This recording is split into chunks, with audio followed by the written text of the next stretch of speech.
Good afternoon. My name is Irma Ranieri, Commissioner for Public Sector Employment. I'm also the South Australian President for the Institute of Public Administration South Australia. I'd like to welcome all the public sector employees, IPA SA partners and supporters to the Premier's Address to the Public Sector, brought to you by IPA SA and the Office for the Commissioner for Public Sector Employment. I issue a special warm welcome to Michael O'Brien, who will now welcome us to country. Twila Maniputnik, Twila Wakadapatnik. Minyana na Maniputaji, Nai Nari Kamat Big Maraja, Nai Wangadi Mani the Budni, Gani Yatana, Irindi Yata, Tandendanga, Ipa Ku. Hello and welcome. My name is Mickey O'Brien. I'm the descendant of the Kaurna people of the Adelaide Plains, or the Miona people, also known as the Impatient One. And today, not only do I say hello and welcome you here as you come beaming through this beautiful technology that we have through the internet, but when we say hello, it is very important that we do that and we recognise that, because our face tells us where we've been, but our heart tells us where to go. And that's really important to understand, because when we stand on the lands of the Aboriginal peoples, we are connected to it, and therefore it connects to us. And so when we recognise those connections, we have truly a wonderful connection, because our people believe strongly, not only in the land, but each other, because we say these words, Mayunjaga, Nachu Yukandaya, Nachu Yakandaya, Padnia do, which says we are all brothers and sisters. And that when we walk together in harmony, and that we realise that no culture should ever separate us, but should bring us together. And so as nations of people, we do come together here today, because no one person holds all the knowledge and the wisdom in the world. It is shared. And like today, we will be sharing in some of that knowledge and wisdom through the wonderful conversations that you'll have with Irma and with our Premier, Stephen Marshall. So we never say goodbye. It's always see you later. And so I say nakara, nei chaya, thank you, and see you later. And may we all see each other again soon. I'd like to acknowledge this land that we meet on today is the traditional land of the Kaurna people, and that we respect their spiritual relationship with their country. We also acknowledge the Kaurna people as the custodians of the Adelaide region, and that their cultural and heritage beliefs are still as important to the living Kaurna people today. I'd like to welcome the Premier, Stephen Marshall. Thank you so much for being with us today. Maybe you can open by talking to us a little bit about what's been happening over the last month or so. It's been a challenge, and I'd like to thank you for the exceptional leadership you've provided the state, but in particular what's been happening here in the state public sector. So over to you. Well, thanks, Irma. I too would like to acknowledge country and thank Uncle Mickey for his welcome to country. I too would like to acknowledge that today we're meeting on the traditional lands of the Kaurna people, and that we acknowledge their ongoing spiritual relationship with this precious land. Well, Irma, we are living in incredible times at the moment. Who would have thought? This year started with bushfires in South Australia, and of course, soon thereafter, we were right in the midst of a global pandemic with the COVID-19 infection. But I've got to tell you, I feel very proud to be the Premier of South Australia, and I feel very, very proud of the public service in South Australia, the way that they have gone about a very professional and dedicated way of tackling this coronavirus. I particularly want to acknowledge those people who have been on the front line.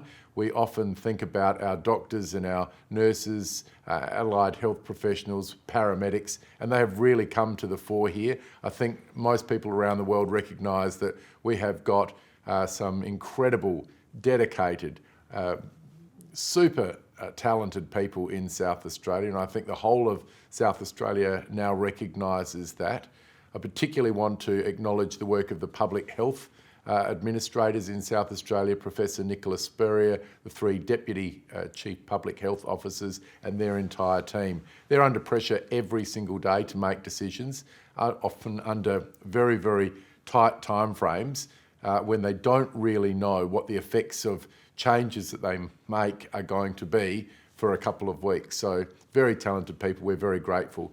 But we're also grateful for the great work of Dr. Tom Dodd, the clinical lead at SA Pathology, and his marvellous team for the world-class methodology that they put together for testing. That really has been certainly by far and away the best in Australia, and probably right up there with the very best in the world. And it's given us a lot of confidence that we don't have community transmission in South Australia. It's given us a lot of heart to make some of the decisions that we've made.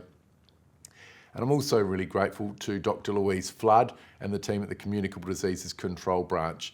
Again, doing that incredible work, sitting down with people who have come into contact or been diagnosed with COVID-19, tracing where those people have been, when they've been infectious, and then putting the net over other people that have come into contact with them during that time. Our testing and our tracing have been absolutely world-class, and it's put us in a great position. I'd also like to really acknowledge the work of SAPOL and the Commissioner, Grant Stevens. We are acting, of course, at the moment under the Emergency Management Act and a major emergency declaration. So Commissioner Grant Stevens is the state coordinator.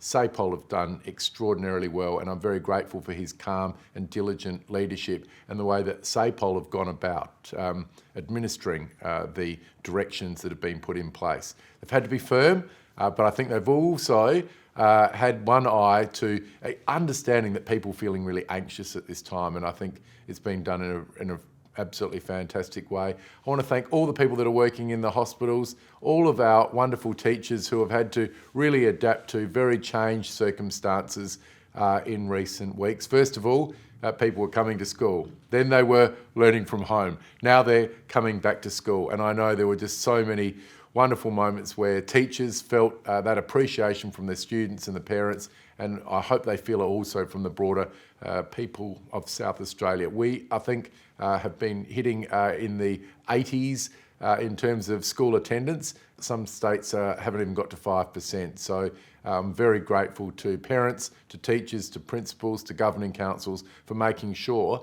that our next generation are continuing to get a world-class education. Now, that's not where it stops, because the public service, under the Public Service Mobility Direction, have been very, very good putting up their hands and saying, what can I do to help? We've had a big increase in the area, as I was talking about before, the Communicable Diseases Control Branch, doing that tracing work. We've had lots of public servants saying, I want to be part of that, and also on our emergency hotline. So all in all, I think we have well more than 1,000 public servants who have personally volunteered and said, what can I do to help? And I'm very grateful for that. And I'm very grateful to you, Irma, for making sure that that offer was put out to the public service. There are still some pretty tough days ahead.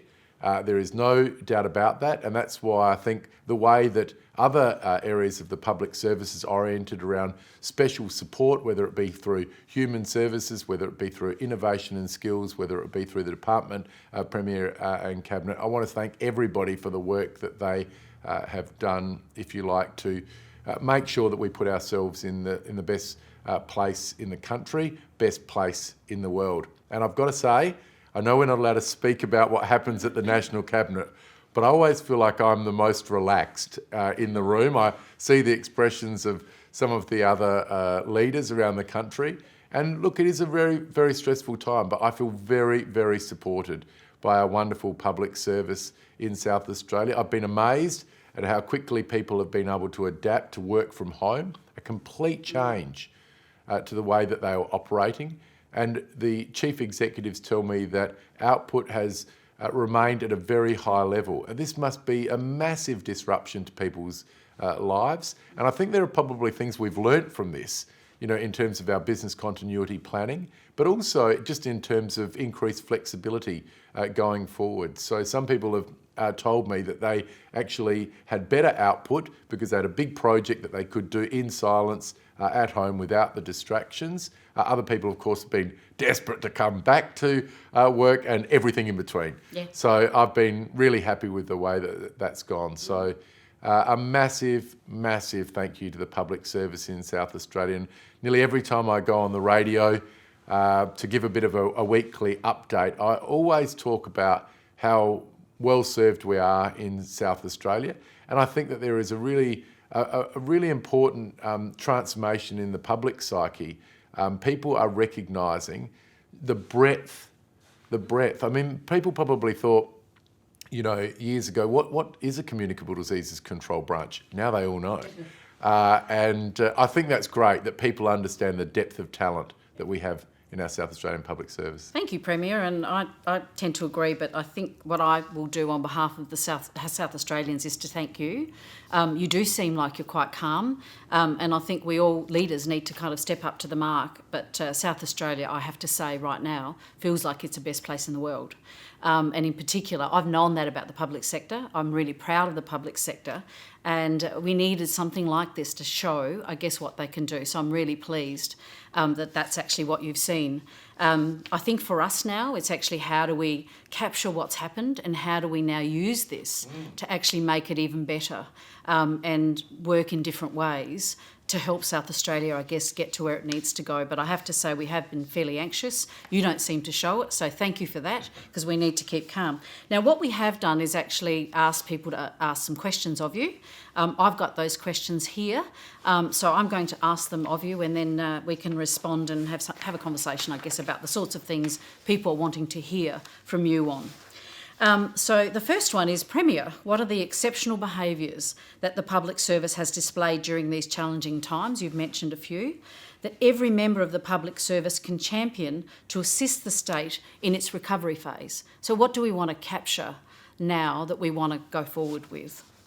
Well, I think I was only talking today to a group of people that are working in Wellbeing SA, and the way that they have stood up a support platform for people is incredible. It's the sort of thing that any government would be very proud if their government developed it in a 6 or 8 month period. We did it in 3 weeks. I know. I mean, it's just incredible. So I think that's just a great value trait to have, where people can say, we're in a difficult situation, what can we do? I think the other thing that I really like at the moment is people working across jurisdictions. It's not siloed anymore. People, okay, where do you need me?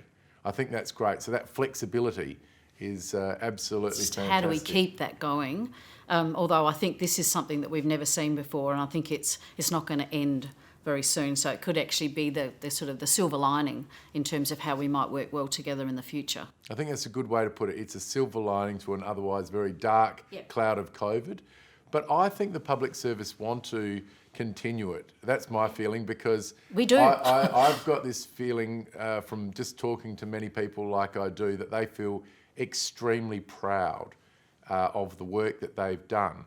And so I think that they're saying, well, now we've developed these flexible ways of orienting our work, working across different jurisdictions. Let's keep it going to solve some of those really complex problems in terms of public administration and public policy. I'm very hopeful for the future. Well, there's a lot of teams working on what the new normal could look like. So we'll have that to you quite soon, so we can actually keep what we think is the best bit of this going forward.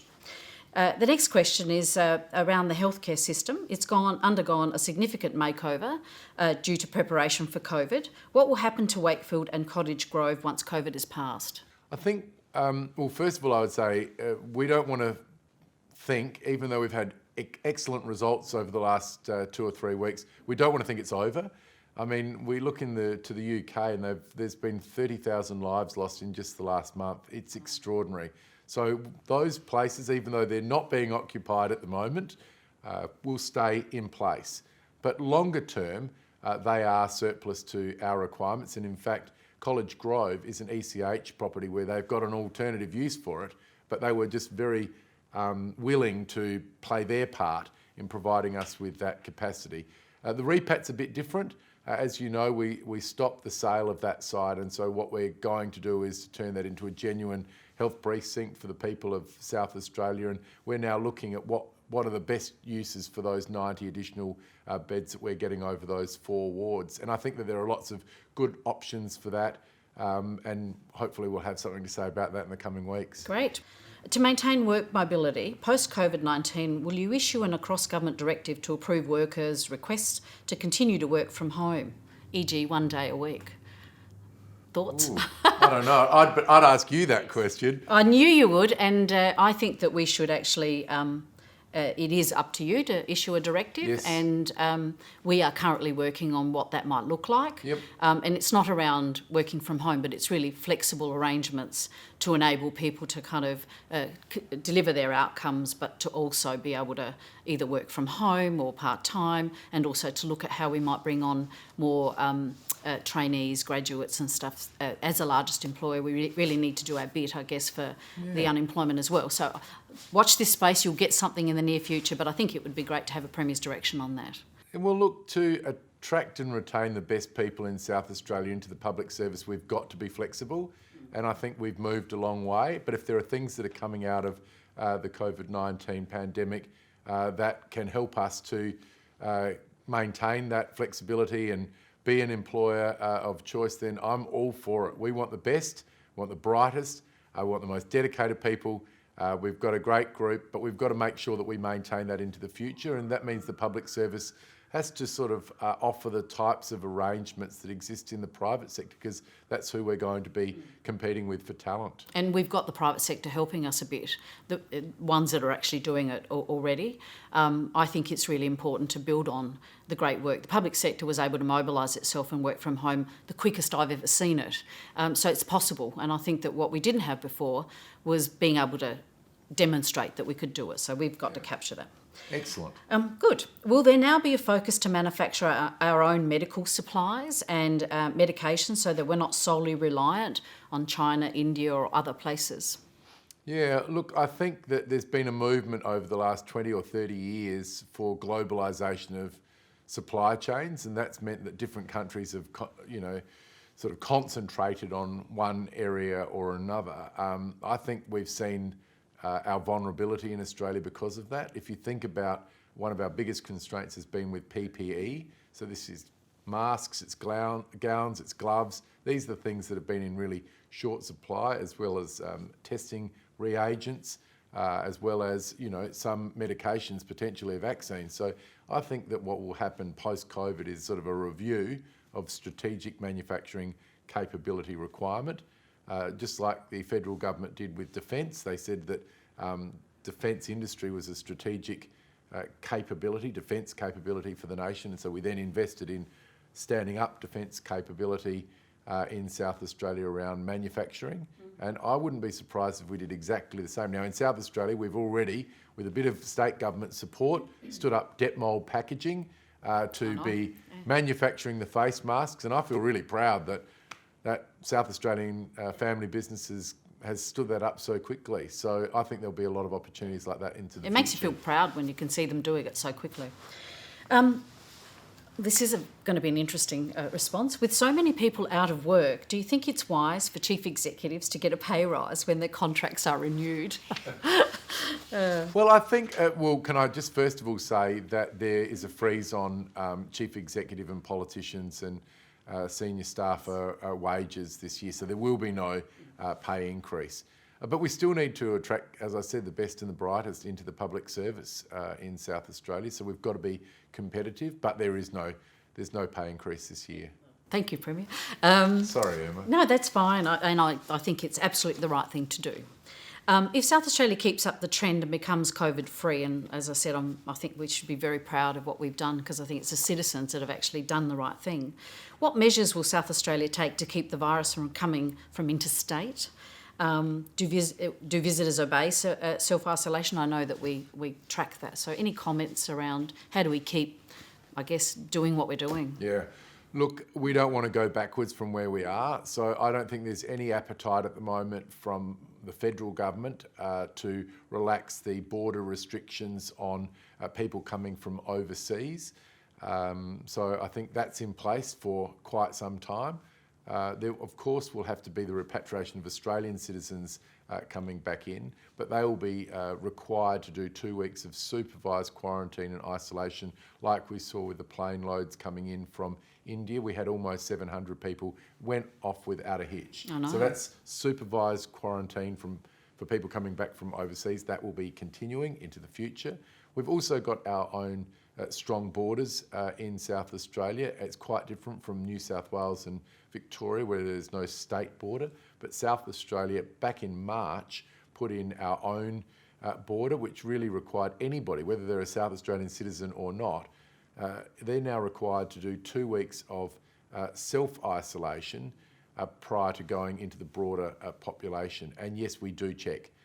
So every person that comes in has got to provide us with their details, where they're going to be doing it, and I can guarantee you, Grant Stevens and the police are doing checks. In fact, they've done tens and tens and tens of thousands of checks since February, or since March, sorry. So you're going to get checked up on. Lots of high-profile people have been checked up on. I've seen that in the paper. So I think it is really important that we continue to observe that. I think that we're very well behaved in South Australia. we're You the hear best. it. We're You the hear best. about it everywhere else, and I'm thinking, look at us, we're behaving. Well, I think it's a good point. It talks to the character of South Australians. I mean, think so, you hear yeah. about other states that sort of whinging about this and whinging about that. We've actually got the lowest level restrictions and the highest level Exactly. compliance. Yeah. And I think South Australians is practical. They're just saying, let's get on with this. We can do this. COVID-19. Okay, what have we got to do? And then they've just gone about and we haven't needed to put these complex directives and directions in place. People have got common sense and they just think, well, stay a distance away. Just Or treat adults, with respect, and I guess tell them that that's what needs to happen, and we seem to have done it. This is a personal question from me. When can we actually do some travel interstate, or holidays that were postponed? I'm sure everyone wants to ask that question. just holiday at home, Irma. Yes. South I Australia. don't think they'll refund me for that. Well, I think that you can go. It's just when you come back, you've got to do 2 weeks of self-isolation. You'll have to work from home for 2 weeks. Yes, I know. But look, I think I'm really encouraging people to spend some time in South Australia. I'm still amazed when I meet people and they say to me, I've never been to the Flinders Ranges. Yeah. And I think, what? Or they tell me that they've never been up to the Riverland or down to the southeast or the Eyre Peninsula, York Peninsula, or some people haven't been to McLaren Vale, and I think only about a quarter of the state have been on to Kangaroo Island. And I just think, really? We've got a great backyard in South Australia, and I know that a lot of people want to go interstate and overseas, but maybe this year is the year of holidaying at home. Well, everyone that's probably watching this Q&A is basically across South Australia. So we've got regional staff and anyone. So they're all in those regions probably listening to us now. So I think that they would want everyone to travel within South Australia. My final question, are the targets, government structures and ambitions pre-COVID still relevant? That's one part of the question. Given now that the world has changed, is there an appetite for a government directional rethink? And in particular, how do we use the current burning platform to reform the public sector? God, that's a 3-part All right, let's triple start banger. with your ambitions prior to COVID. Can I say, we in South Australia want our state to do well. We have not been satisfied with where we have been in South Australia. We want higher levels of employment and we want a better quality of life. We want a fairer and more equitable society to live in. So I think we want more than what we've got at the moment, and we, coming to government, announced our plans to try and deliver those things for our state. They have been interrupted by COVID-19, but I've been really clear with my cabinet and with the chief executives. We can't waste this year.